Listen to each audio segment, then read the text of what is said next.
Hello children, class 10th. Welcome to my YouTube channel C Maths. Today we are going to start exercise 10.2. Exercise 10.1 मैंने आपको करवा दिया था. I hope you are well understand secant and tangents and what is the difference between them. Now question number 1. From a point Q, the length of the tangent to a circle is 24 centimeter. एक point Q है जिसकी लंबाई जो from a point Q से एक point Q से tangent की लंबाई सर्कल तक 24 सेंटीमीटर है.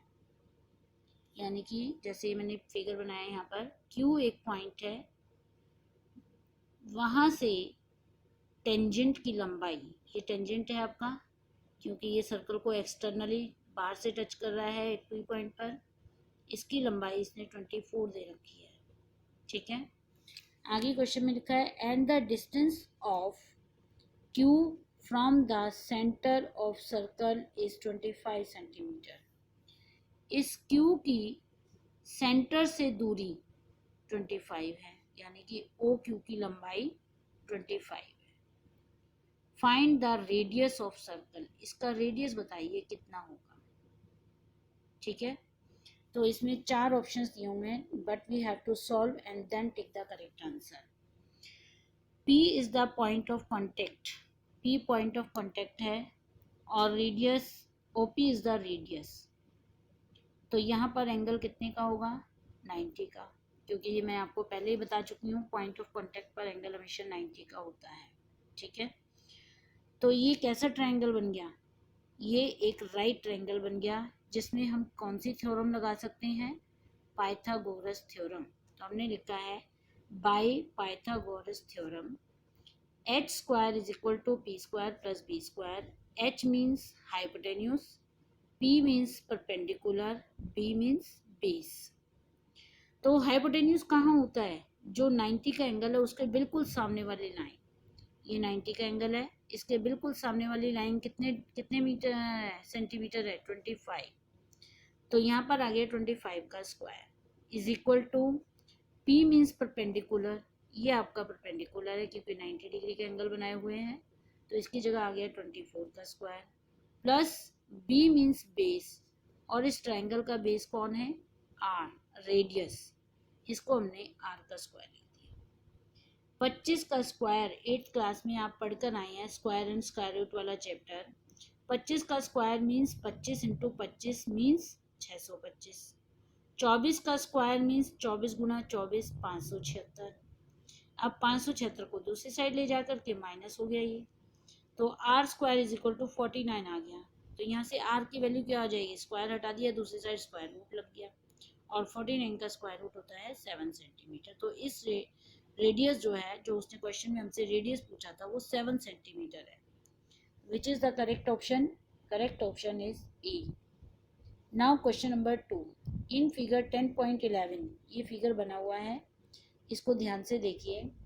TP and TQ are two tangents, T से P और T से Q, ये दो टेंजेंट हैं क्योंकि ये बाहर की एक्सटर्नली P पॉइंट और एक्सटर्नली Q पॉइंट पर टच कर रहे हैं सर्कल को, और उसने कहा है एंगल POQ, यानी कि ये भी रेडियस है, OP भी और OQ भी, इन दोनों रेडियस के बीच का एंगल 110 है. तो वो कह रहा है find the angle PTQ, PTQ यानी कि T का एंगल बताइए कितने डिग्री का होगा. एक बात ध्यान से बताइए, यहाँ P पर कितने का होगा, P and Q are point of contact, तो P और Q पर, P and Q are points of contact, तो P और Q दोनों पर कितने डिग्री का एंगल होगा, 90 डिग्री का. OPTQ इज ए क्वाड्रिलेटरल, ये देखिए OPTQ, ये 4 साइड वाला एक बंद फिगर है, क्वाड्रिलेटरल है. तो चारों एंगल्स का जोड़ कितना होगा इसका, 360. तो angle O plus P plus T plus Q is equal to 360. O पर 110 का एंगल है, P पर 90 का है क्योंकि पॉइंट ऑफ कॉन्टेक्ट है, Q पर 90 का है, एंगल T हमें नहीं पता। इन तीनों को जोड़ करके दूसरी साइड जा करके इसको घटा दिया तो T की वैल्यू आ गई 70। T कौन सा एंगल है, इसका पूरा नाम क्या है T का, PTQ। तो angle PTQ is equal to 70 degree. ये आपको निकालना था। क्वेश्चन नंबर 2 का करेक्ट ऑप्शन है second part. Now question number 3, if tangents PA and PB from a point P to a circle. दो टेंजेंट हैं, एक PA है दूसरा PB है और वो एक सर्कल पे बने हुए हैं। तो मैंने यहाँ फिगर बनाया है, ये PA एक टेंजेंट है, PB दूसरा टेंजेंट है, सेंटर O है, ये इसने गिवन है और इसने एंगल P को 80 का बता रखा है। ठीक है, वो कह रहा है इसका सिर्फ इतना वाला पोर्शन यानी कि AOP या POA, इस आधे O की वैल्यू बताइए। तो हमने क्या किया है, पहले हमने ट्रायंगल्स ले लिए। कौन कौन से, एक तो ट्रायंगल AOP ऊपर वाला ट्रायंगल, एक नीचे वाला ले लिया BOP। इनको पहले मैंने कॉन्ग्रुएंट प्रूव किया कि कॉन्ग्रुएंट से हम ये पूछना चाहते थे क्या इसके जो दो हिस्से हैं वो आपस में इक्वल होंगे। तो हम देखना चाहते हैं, हमने दोनों ट्रायंगल को लिखा, उस AP की लंबाई BP के बराबर है। क्यों, क्योंकि टेंजेंट्स होते हैं सेम सर्कल पर सेम पॉइंट से, उनकी लंबाई हमेशा बराबर होती है। सेम पॉइंट से सेम सर्कल पर बने हुए टेंजेंट्स की लंबाई हमेशा इक्वल होती है। ठीक है, तो PA की लंबाई PB के बराबर है। OA और OB आपस में इक्वल हैं क्योंकि ये दोनों क्या हैं, रेडियस हैं। OA equal to OB, radii of the same circle. A और B दोनों पर 90 का एंगल है क्योंकि A पर पॉइंट ऑफ कांटेक्ट है और B भी पॉइंट ऑफ कांटेक्ट है, दोनों पर 90 एंगल है। तो ये साइड और ये साइड और ये एंगल बीच का दोनों का इक्वल है। तो कौन सा क्राइटेरिया हुआ, by SAS criteria triangle AOP congruent triangle BOP। किसका साइन है ये, कॉन्ग्रुएंट का। दोनों ट्रायंगल्स कॉन्ग्रुएंट हो गए। जब दो ट्रायंगल कॉन्ग्रुएंट हो जाते हैं तो उनके करस्पॉन्डिंग पार्ट्स आपस में इक्वल हो जाती हैं। तो बाय CPCT, ये आपने 9th में पढ़ा है। CPCT की फुल फॉर्म क्या होती है, corresponding parts of corresponding congruent triangle. Corresponding parts of congruent triangle, congruent triangle के करस्पॉन्डिंग पार्ट्स आपस में इक्वल होती हैं। तो एंगल AOP एंगल BOP के बराबर हो गया। एंगल AOP कौन सा है, AOP, ये जहाँ क्वेश्चन मार्क लगाया है। BOP जो ये पोर्शन है, ये दोनों आपस में इक्वल है। और ये पूरा कितने का होगा, आपको पता है ये 90 का है, ये 90 का है, ये 80 का है। 90 90 180, 180 में 80 जोड़ा 260 और चारों का टोटल होता है 360। 360 में से 260 घटाया, 360 में से 260 घटाया 100 बच गया। और जो आपका AOP है वो इस पूरे का आधा है क्योंकि ये दोनों बराबर हैं। तो AOP जो है वो 100 का आधा हो गया 50 degree. So correct option is A। Now question number 4, चौथा सवाल है, ये बेटा प्रूव वाले सवाल हैं। आपने 9th क्लास में given, to prove and proof इस टाइप के क्वेश्चंस पढ़े थे, थ्योरम जिनको कहते थे हम, वही क्वेश्चंस हैं। चौथा सवाल, prove that the tangent drawn at the end of a diameter of a circle are parallel. इसने कहा है दो ऐसे टेंजेंट जो कि सर्कल के डायमीटर के एंड पर बने हैं वो पैरेलल होंगे, ये आपको प्रूव करना है। तो हमने यहाँ पर एक फिगर बनाया, सर्कल सेंटर वो ले लिया और PQ उसमें डायमीटर ड्रॉ कर दिया, एक P से टेंजेंट ड्रॉ कर दिया, एक Q से गुजरता हुआ टेंजेंट ड्रॉ कर दिया। आपको ये प्रूव करना है कि AB और CD पैरेलल हैं। ठीक है, दिखाई तो दे रहे हैं पैरेलल हैं, लेकिन हमें इसको प्रूव करना है। तो प्रूव वाले क्वेश्चन में सबसे पहला पॉइंट होता है गिवन। गिवन में क्या है, PQ is a diameter, AB and CD are two tangents at P and Q. To prove करना है AB parallel to CD, AB को CD के पैरेलल प्रूव करना है। अब मुझे बताइए एंगल APO कितने डिग्री का होगा? 90 का। इसी तरह से DQO ये भी 90 का होगा, क्योंकि दोनों पॉइंट ऑफ कांटेक्ट और रेडियस के बीच में बनी है।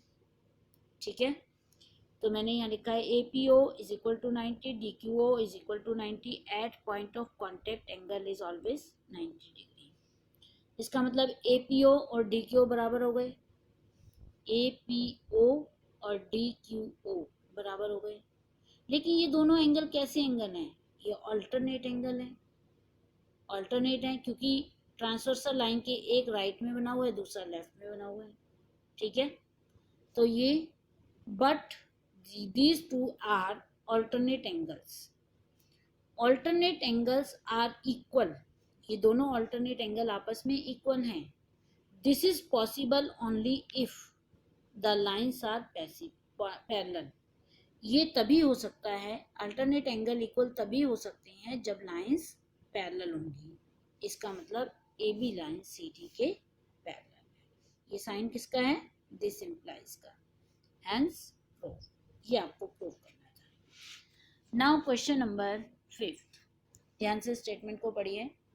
Prove that the perpendicular at the point of contact to the tangent to a circle passes through the centre. इसका स्टेटमेंट का मतलब क्या है? Perpendicular at the point of contact, point of contact पर जो परपेंडिकुलर होता है वो हमेशा सेंटर से गुजरता है। सेंटर से तो गुजरेगा ही, क्योंकि रेडियस होता है वो, और रेडियस जो है वो सेंटर पर ही जाकर लगता है। ठीक है ना, तो लेकिन हमें इस चीज को प्रूव करना है कि क्या वो सेंटर से ही गुजरता है। तो हम इसको कैसे प्रूव करेंगे? देखिए, हमने एक सर्कल बना दिया, सेंटर ले लिया O, और एक हमने यहाँ पर टेंजेंट बना दिया जो कि सर्कल को P पर टच कर रहा है। ठीक है, O को P से मिला दिया। अब हमने यहाँ गिवन लिखा है a circle with centre O and tangent AB touches the circle eight P। ये तो हमें गिवन है। टू प्रूव क्या करना है? OP passes through the centre O। आपको ये प्रूव करना है परपेंडिकुलर OP जो है eight the point of contact P passes through the centre, यानी कि जो OP लाइन है वो सेंटर से गुजर रही है। ये आपको प्रूफ करना है। प्रूफ में हमने प्रूफ कैसे किया? हमने एक गलत चीज सपोज कर ली, फिर उसको ही गलत प्रूफ कर दिया। हम सपोज करते हैं ना कि कॉन्ट्राडिक्शन जाके उसको प्रूव कर देते हैं। Let us suppose perpendicular eight P does not passes through the centre. हमने सपोज किया कि OP लाइन जो है वो O से ना गुजर करके it passes through the another centre, ये किसी दूसरे सेंटर O डैश से गुजर रही है। हमने एक सेंटर और ले लिया, और हमने ये सपोज किया कि OP लाइन जो है O से नहीं गुजर के O डैश में से गुजर रही है। परपेंडिकुलर जो है वो O डैश में से गुजर रहा है। ठीक है, तो इसका मतलब अगर O डैश में से गुजर रहा है तो angle O dash PB, O dash भी तो एक सेंटर ही है, तो O dash PB point of contact पर एंगल कितनी का होगा? 90 का होगा। लेकिन OP भी तो 90 का होगा, क्योंकि वो भी P पर बना हुआ है, पॉइंट ऑफ कांटेक्ट पर बना हुआ है, ये भी 90 होगा। तो इन दोनों से क्या कंक्लूजन निकला कि O डैश PB और OPB दोनों आपस में इक्वल है, दोनों आपस में इक्वल है। लेकिन फिगर में मैंने देखा OPB एंगल यहाँ से यहाँ तक है, यहाँ से यहाँ तक, लेकिन O डैश PB यहाँ से यहाँ तक है। तो O dash PB less than है OPB से। फ्रॉम फिगर में हमने ऑब्जर्व किया कि O डैश PB जो है वो OPB एंगल से छोटा है, विच इज नॉट पॉसिबल, जो कि पॉसिबल नहीं है। Therefore OP and O-P is not two different perpendiculars. ये जो दो लाइंस लगाई हैं OP और O-P, ये दो अलग अलग परपेंडिकुलर नहीं है। इसका मतलब ये हुआ ये दोनों एक ही परपेंडिकुलर है। इसका मतलब सेंटर दोनों का एक ही है। एक दो जो हमने सेंटर सपोज किए थे वो दो सेंटर गलत हैं, सेंटर एक ही हुए हैं। तो आप यहाँ क्या लिखेंगे, OP and O-P is a same line, hence perpendicular at P point of contact always passes through the center of the circle। इसका मतलब जो हमने सपोज किया था O' सेंटर वो सही नहीं है, क्योंकि उसका एंगल हमारे 90 डिग्री से कम है, और जबकि पॉइंट ऑफ कांटेक्ट पर एंगल हमेशा 90 डिग्री का ही होता है। तो our position is wrong, hence perpendicular is at the point of contact always passes through the center, hence proved। तो अब आपका होमवर्क ये है कि you have to complete question number 1 to 5 of exercise 10.2। Thank you and have a nice